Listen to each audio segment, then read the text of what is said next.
अस्सलाम वालेकुम friends, welcome to Laiba health tips. Laiba health tips में तमाम देखने और सुनने वालों को मेरी तरफ से खुश आमदीद।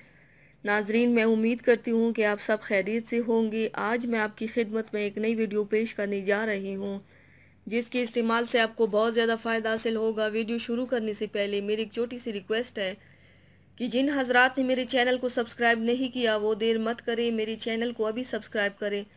मैंने आपकी सहूलत के लिए चैनल का लोगो लगा दिया है वीडियो की राइट साइड पर। आप उस पर क्लिक करेंगे तो मेरा चैनल सब्सक्राइब हो जाएगा ताकि मेरी जितनी आने वाली वीडियोस हैं आप उसे आसानी से वॉच कर सके। तो चलते हैं आज की वीडियो की जानिब। आज जो हमारी वीडियो का उन्वान है आपने जान लिया होगा व्यूवर्स। आज मैं आपको फौरी तौर पर फुल बॉडी वाइटनिंग का तरीका बताऊंगी।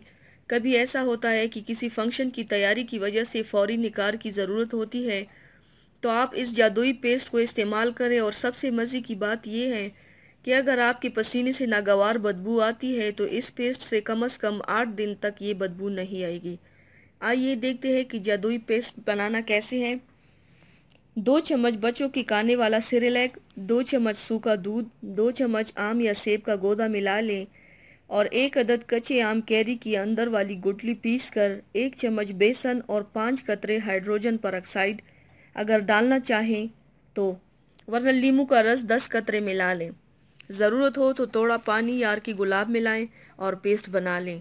अप्लाई करें सारे जिस्म पर और 5 मिनट लगा रहने दें। इसके बाद मसाज करें जो 10 से 15 मिनट लाजमी हो। उसके बाद पानी में थोड़ा गुलाब का अर्क मिला लें और नहा लें। रंगत फौरी निकल जाएगी और पसीने से बदबू भी नहीं आएगी। तो व्यूवर्स, ये थी मेरी आज की वीडियो। उम्मीद करती हूँ आप सबको पसंद आई होगी। मेरी वीडियो को लाइक और शेयर ज़रूर कीजिएगा, मुझे फीडबैक ज़रूर दीजिएगा। मेरे चैनल को सब्सक्राइब करना मत भूलिएगा। अपना बहुत ज़्यादा ख्याल रखिएगा, मुझे दुआओं में याद रखिएगा। कल मिलते हैं एक नई वीडियो के साथ। अल्लाह हाफिज़।